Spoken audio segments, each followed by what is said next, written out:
You can make anything you want to be a political conversation. Something as simple as picking where you want to go to dinner, what songs you listen to, or what movie you're going to watch can be turned into a political argument at the drop of a hat. But you don't have to do it. And the thing is people these days just can't seem to help themselves. And sadly, it's getting worse.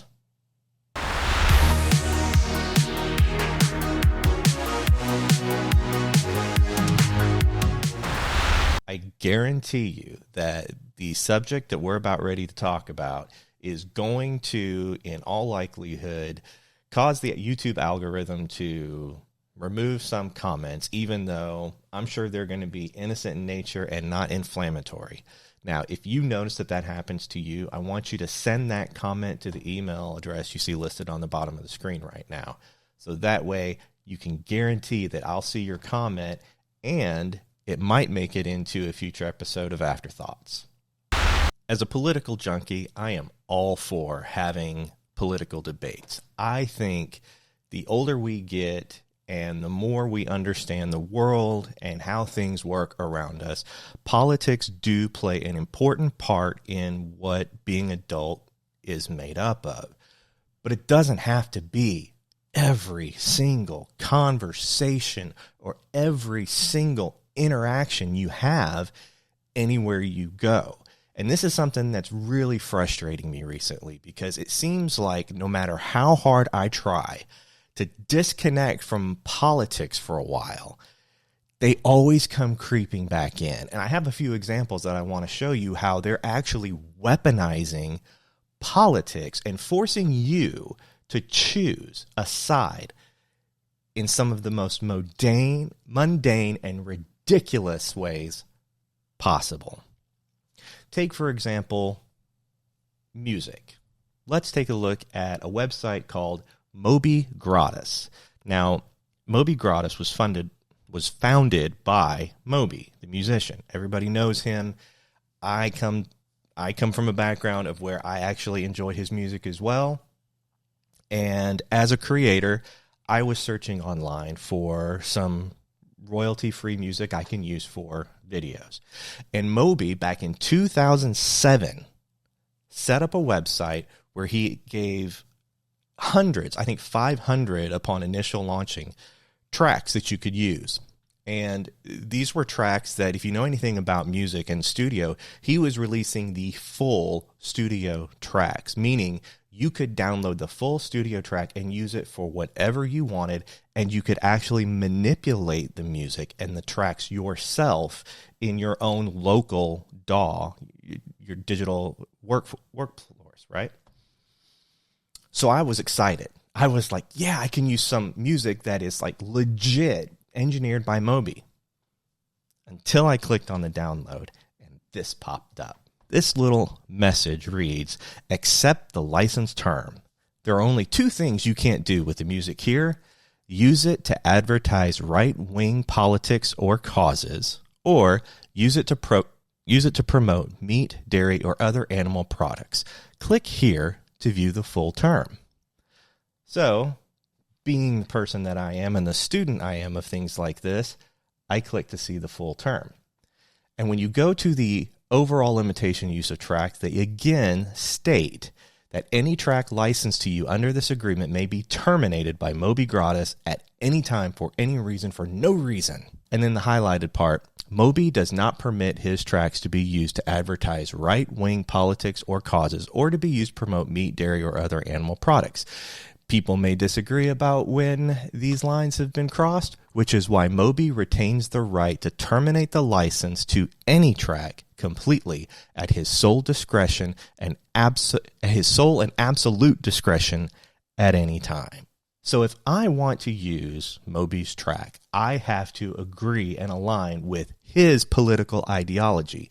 Otherwise, I'm going to get a copyright ding. I might even get sued by the man himself. Why? You're trying to do something, or you're posing yourself as doing this great thing. He even has this video where he goes on about how great he is and how it's free music and you can use it for your creative license, but you can't use it if you don't agree to his political ideology. And it's everywhere. It is literally everywhere. Reddit is painfully skewed to the left.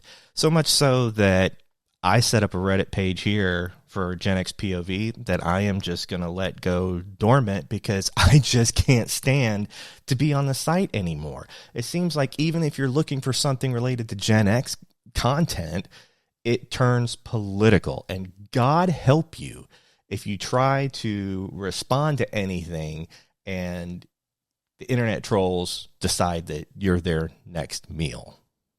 Substack is another place that I have noticed has a very high political content.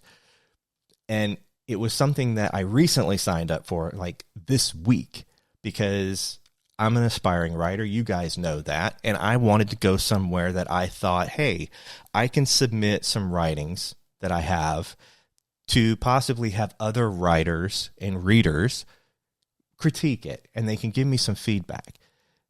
And even going to the subtitle under, I can't remember what it was under. I think maybe it was under philosophy. And you click on logic and critical thinking. Just logic and critical thinking, because that's the kind of things that I like to do. And even the videos I did were critical thinkers, right? Gen X, as a rule, are critical thinkers. Even under that tag, it's mostly political posts. It's a rabbit hole of this cesspool of just garbage, of political garbage. It just blew my mind, because all I wanted to do was have someone read something I wrote. I wanted to have some strangers give me some feedback so I could get better. And instead, it's nothing but political arguments and garbage and bile that you hear spewed on any local news channel any given evening. Just regardless of what side you stand on, there seems to be no escaping it. So I thought, you know what? Okay, I'm done. I'm just gonna log out of Substack. I'm gonna stop looking at Reddit. I need to decompress. I'm gonna escape and play a video game. I'll give you 3 guesses as to how that worked out. I couldn't even log into Blizzard for World of Warcraft or League of Legends without getting bombarded with Pride stuff for June. And you can say, oh, Pride isn't political. Sell crazy someplace else. We're all stocked up here. Of course it's political. Not that I care one way or the other, but I really just want to log into a game and play. I don't need to, by logging into something, agree to a political ideology or have a political ideology thrown in my face for an entire month, while all I want to do is escape from that. And you know, we're big coffee drinkers here at Gen X POV, and there's nothing more relaxing to me than deciding to just be done with it and go grab a cup of coffee. Time for a shameless plug of my coffee mug. Notice that? Isn't that awesome?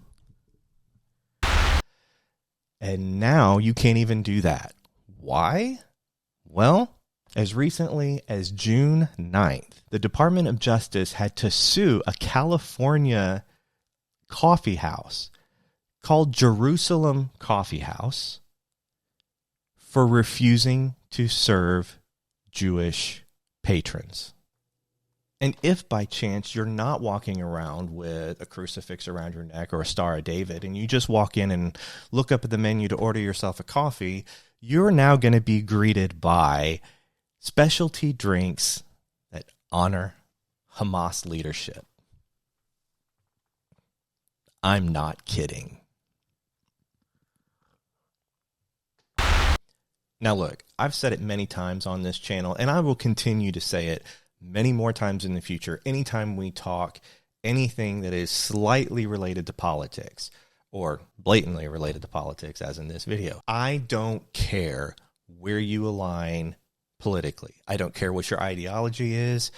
All areas and schools of thought are welcome here, and I mean that sincerely. I may ask you questions to better understand you and your position, but I'm not looking for gotcha scenarios. I just want to have open and honest conversations because as true Gen Xers, we're skeptical. We question things, and that's what we do. It's not an attack. We're trying to understand and learn.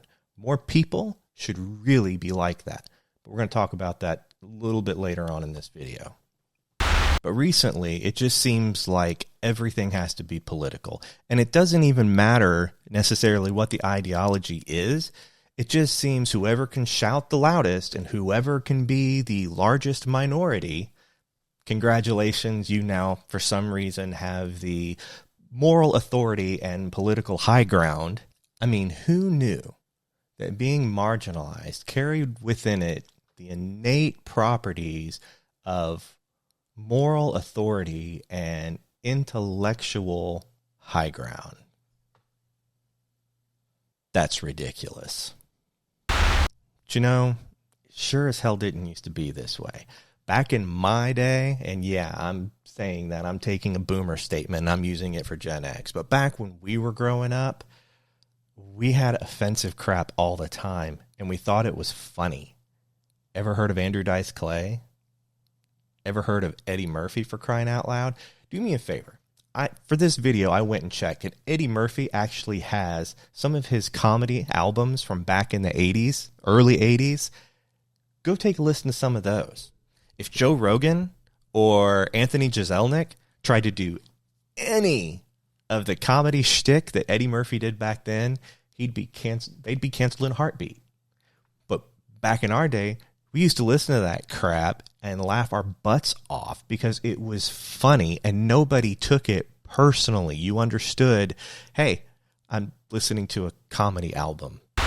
And I guess what I'm trying to say with this video is that now, more than ever, this is why the Gen X mindset is so critically important and why I feel like as Gen Xers, we need to make content like this and speak up about how idiotic things have gotten and how we need to return back to a sense of normalcy that Gen X just innately carries, right? It's who we are, right? We need to be sharing our generational characteristic traits with the late model generations because they are severely lacking in that department and they just seem like mindless zombies listening and believing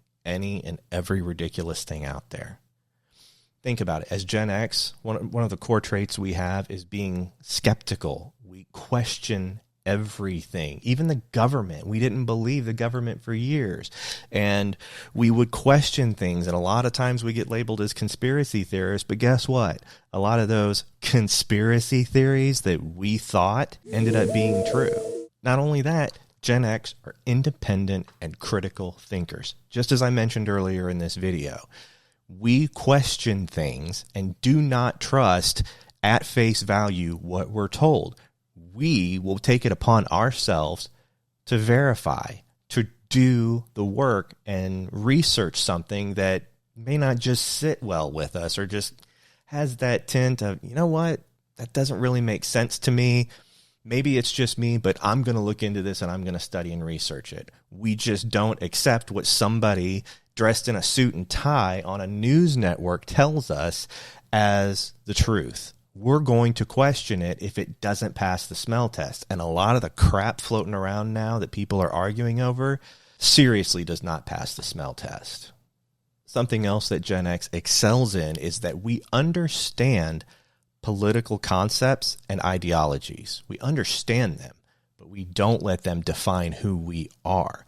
We understand them in the sense that Sun Tzu in The Art of War says you need to understand your enemy, right?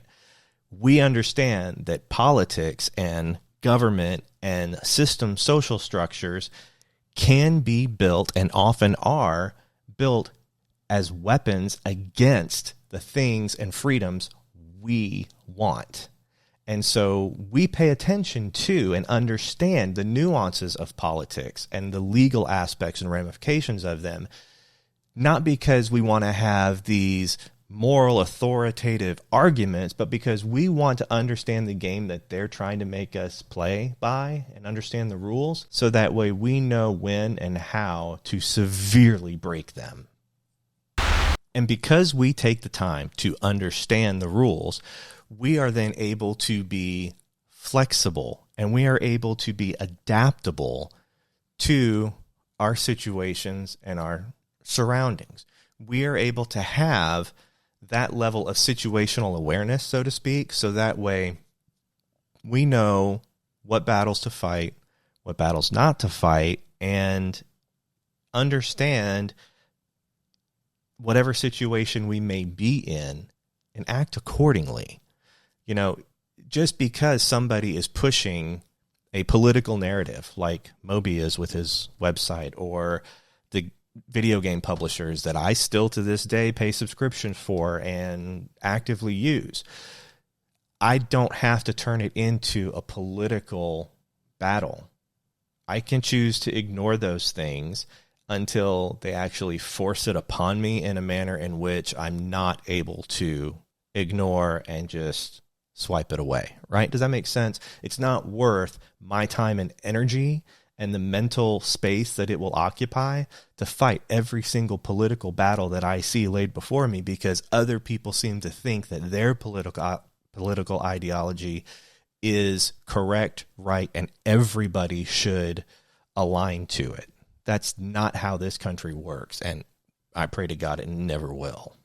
And the last two things that I want to talk about that are Gen X traits that I really think we need to be communicating to other generations out there is the fact that we understand, I'm not going to say, is that we understand balance in life, be it work-life balance or news-life balance or personal life balance. We understand you have to have a balance of things. It can't all be one thing all the time. You've got to spread yourself out, allow yourself to decompress when something like politics becomes oppressive, right? And the last thing that Gen X understands that I wish many of the late model generations would understand is that we have loyalty to people, not to ideologies. Because over time, something you believe is acceptable is probably going to change. There are a multitude of things that I could bring up and talk about that I won't dive into, that I'm sure you can think of yourself, that were socially acceptable in the 20s, 30s, 40s, and 50s that today are no longer acceptable in polite society to think and behave as. And so because of that, Gen X understands that we will have loyalty and devotion and dedication to people who are cut from the same cloth. But we will not tie that same level of loyalty to a political ideology, to a political concept, to a social concept or social belief, or something that social justice warriors tend to think are so damn important, when in reality, they're not. They're just something, a platform for you to stand up and see who can shout the loudest on to have your 15 minutes of fame. I got to tell you, making videos like this, it's kind of therapeutic because I can get it out of my system. And this political crap has been driving me crazy for a couple weeks now. I mean, it started with the whole Trump Elon stuff in the last video that I spoke about, and how Elon went all Gen X on Trump. And then that escalated into this temper tantrum, which made them look like freaking children, for crying out loud. And as of recording this today, it looks like overnight Elon had a change of heart and actually posted on X an apology to Trump, which again is something that is, well, Gen X of him, right? We're not above admitting we were wrong, and we're not above apologizing to the person and making amends and then saying, you know what, took it too far. Sorry about that. Now it seems like if you disagree on anything, that political divide or whatever it is that you're talking about. We're talking about politics in this scenario, so we'll just continue with the politics thing. If you keep that political ideology, it's like now all of a sudden you have this enemy in a battle to fight. How is that going to help anybody? How is that going to move the ball forward if we're all divided in teams and it's just this brawl? It doesn't benefit anybody. And at the end of the day, I'm sorry to say, we are all in this together. And we really do need to find a way to get along, be the adults that we unfortunately now are, Gen X. Somebody decided that now we have to be the adults in the room. And so let's be adults in the room and share some of these key generational, cultural aspects of who we are and get some of this stuff under control. If you made it this far, I sincerely hope you consider subscribing, liking the video, and my call to action in this one, like I said, I'm sure there are going to be a lot of comments that potentially YouTube isn't going to like for one reason or another. I don't know, because some of the stuff that people have come to me and said got censored shouldn't have been. But like I said at the beginning of the video, if you see that happens to you, email me and I will absolutely see your comment then. And like I said, who knows, it may make it in the afterthoughts episode for this one, because I think this one is probably going to have some really good comments in it that are going to make for a really, really good afterthoughts episode. So with that, thanks for watching. And as always, I'll see you in the comment section.